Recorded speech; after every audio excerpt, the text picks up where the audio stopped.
En Guillem ara té 8 anys i quan tenia 2 anys i mig va tenir un tumor cerebral i vam estar vivint aquí a la casa dels Xuclis durant 8 mesos.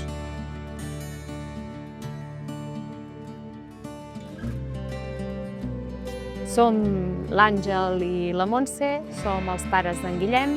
Nosaltres per mal sort vam agafar l'època Covid i un nen de 2 anys i mig no tenia contacte amb cap altre nen, només en aquí. I veure tot això, veure que Guillem anava a jugar amb nens, va ser superpositiu. Ens va portar seguretat, molta seguretat i molta companyia. Aquí al final es fa un vincle molt important amb les altres famílies perquè tothom està passant pel mateix, si no seria com estem en un hotel i no és el fet ni la idea de la casa, no? I el fet de que la cuina estiguis cuinant amb altres famílies, com ha anat avui, què us han dit, ingresseu, no ingresseu, et desfogues, rius, plores, fas de tot una mica i tenies els teus moments de passar-t'ho bé i també aquesta part més d'alegria.